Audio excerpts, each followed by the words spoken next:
കർത്താവിൽ ബഹുമാന്യരെ, വീണ്ടും നിങ്ങൾക്ക് ഏവർക്കും ക്രിസ്തുയേശുവിൽ സ്നേഹ വന്ദനം. പുതിയ നിയമത്തിലെ 21 ലേഖനങ്ങളിൽ ഏറ്റവും പ്രായോഗിക തലത്തിൽ പഠിപ്പിക്കപ്പെടുന്ന മനോഹരമായ യാക്കോബിന്റെ ലേഖന പഠനത്തിന്റെ 10ാമത്തെ എപ്പിസോഡിലേക്ക് എല്ലാ ബഹുമാന്യ ശ്രോതാക്കൾക്കും സ്വാഗതം. ഇന്ന് യാക്കോബിന്റെ ലേഖനം 1-ാം അധ്യായത്തിന്റെ 13 മുതൽ 16 വരെയുള്ള വാക്യങ്ങളുടെ ഒരു ചെറിയ ഭാഗമാണ് ഒരു ഷോർട്ട് വീഡിയോ ആയി ഈ ക്ലാസ്സിൽ അവതരിപ്പിക്കുവാൻ ദൈവസനിൽ ആഗ്രഹിക്കുന്നത്. അവിടെ നാം ഇങ്ങനെ വായിക്കുന്നു: മോഹം ഗർഭം ധരിച്ച് പാപത്തെ പ്രസവിക്കുന്നു, പാപം മുഴുത്തിട്ട് മരണത്തെ പെറുന്നു. യാക്കോബ് നെഗറ്റീവായ ചില കാര്യങ്ങൾ കൂടെ പോസിറ്റീവായ ചില യാഥാർത്ഥ്യങ്ങൾ നമ്മോട് പറയുവാൻ ശ്രമിക്കുകയാണ്. ഇവിടെ നോക്കിക്കോണം, ഇവിടെ നാം വായിക്കുന്നത് പാപം മരണത്തിൽ ചെന്ന് അവസാനിക്കുന്നു എന്നാണ് യാക്കോബ് പറയുന്നത്. നമ്മുടെ ദൈവത്തെക്കുറിച്ച് പറയുമ്പോൾ ദൈവം നമ്മെ ഒരിക്കലും പരീക്ഷിക്കുന്നവനല്ല, എന്നാൽ ദൈവം നമ്മെ പരിശോധിക്കുന്നവനാണ്.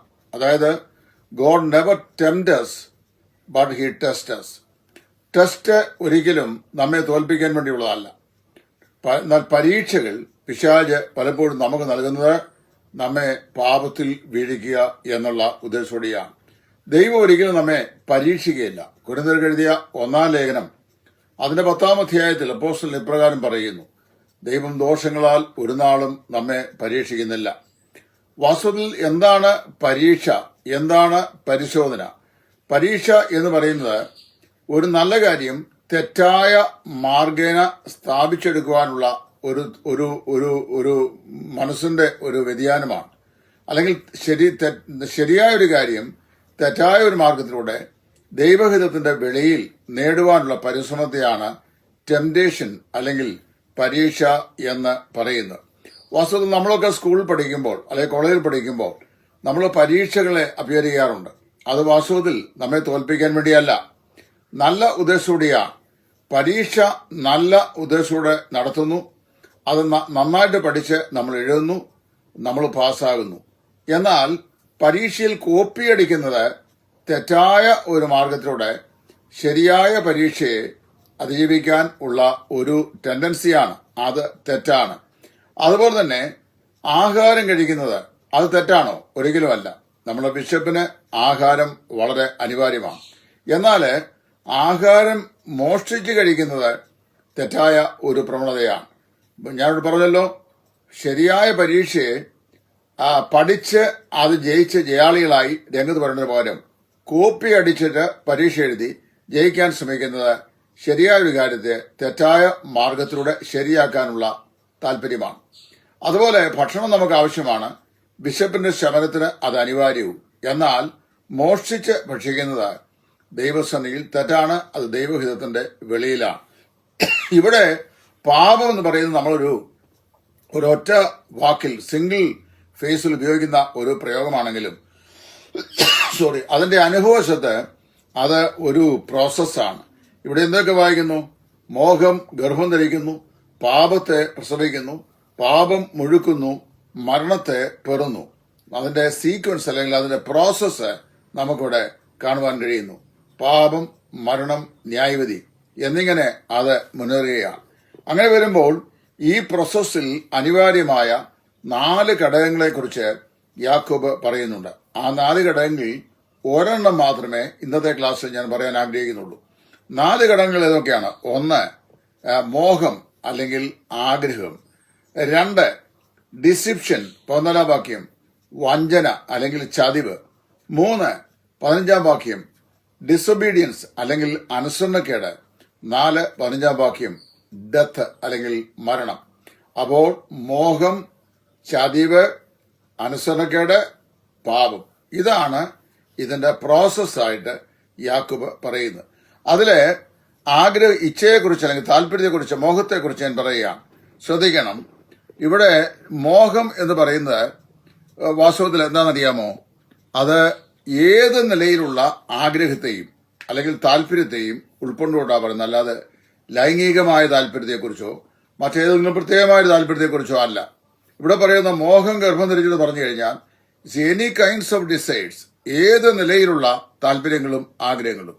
അത് വാസ്തവത്തിൽ നമ്മുടെ നമ്മുടെ ഈ ഈ- ഈ ലൈംഗിക ആഗ്രഹ സഫലീകരണത്തിന് വേണ്ടി ഉണ്ടാകുന്ന മോഹം മാത്രമല്ല എന്ന് പ്രത്യേകം ശ്രദ്ധിച്ചോണം.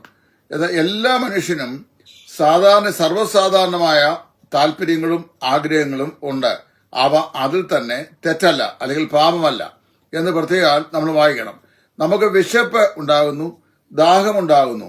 വിശപ്പും ദാഹവും ഉണ്ടാകുന്നത് നമ്മുടെ ശരീരത്തിന്റെ നിലനിൽപ്പിനും അതിന്റെ ഫംഗ്ഷനും അനിവാര്യമാകുന്ന രണ്ട് ഘടകങ്ങളാണ്.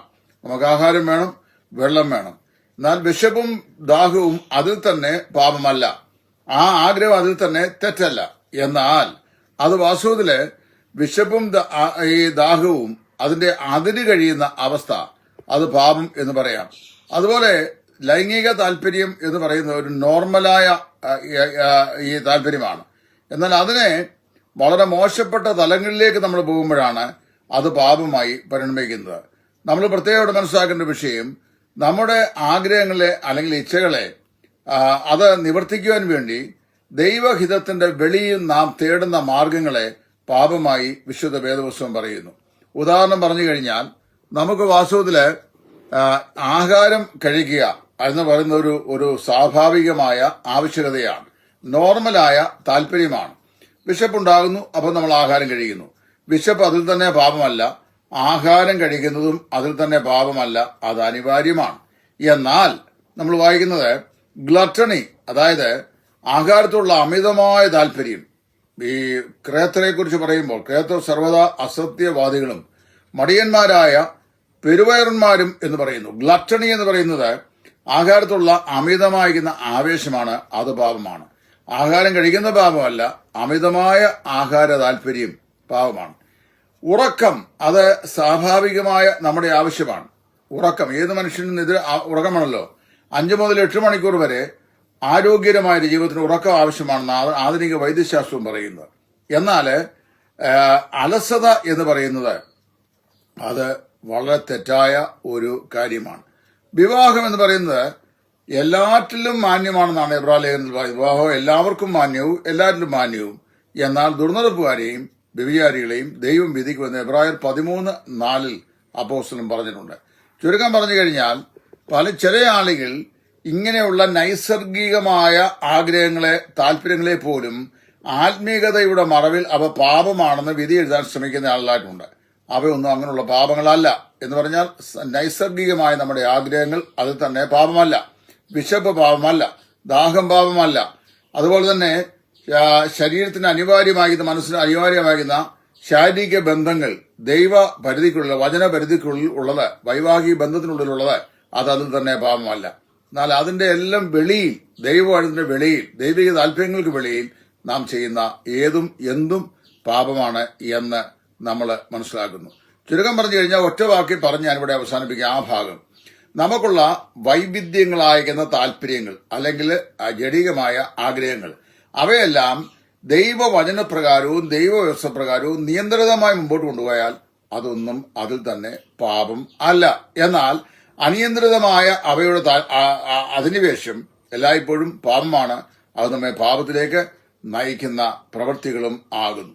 അപ്പോൾ ഈ ഭാഗത്ത് 1-ാം അധ്യായത്തിന്റെ 13 മുതൽ 16 വരെയുള്ള വാക്യങ്ങൾ, ഇവിടെ ഈ അപ്പോസ്തലൻ ഓർപ്പിക്കുന്നത് പരീക്ഷ, പരിശോധന, ഈ 2 വാക്കുകളുടെ ഒരു താരതമ്യ പഠനവും, അതിൽ പരീക്ഷിക്കപ്പെടുമ്പോൾ നമുക്കുണ്ടാകുന്ന പ്രകൃതിദത്തമാകുന്ന അല്ലെങ്കിൽ മോഹവും, മോഹത്താൽ ഉളവാകുന്ന പാപവും, പാപത്തിന്റെ പ്രോസസ്സിൽ വന്നു ഭവിക്കുന്ന ഭവിഷ്യത്തുകളും എന്തൊക്കെയാണെന്ന് പറയുകയാണ്. 1 മോഹം, 2 ചതിവ്, 3 അനുസരണക്കേട്, 4 ആത്യന്തികമായി അതിന്റെ പരിണിതഫലം മരണം. ഇത്രയും കാര്യങ്ങളാണ് ഇവിടെ അപ്പോസ്തലൻ പറയുന്നത്. അതിൽ ആദ്യത്തേത് മാത്രമേ ഞാൻ പറഞ്ഞുള്ളൂ, മോഹത്തെക്കുറിച്ച് മാത്രമേ പറഞ്ഞുള്ളൂ. കർത്താവിന് വെച്ചാൽ അടുത്ത വീഡിയോയിൽ നമുക്ക് ഈ ചതിവ് അല്ലെങ്കിൽ വഞ്ചന, അനുസരണക്കേട്, മരണം, ഇത് 3 കൂടെ ഒരു ക്ലാസ് ആയിട്ട് ചിന്തിക്കാം.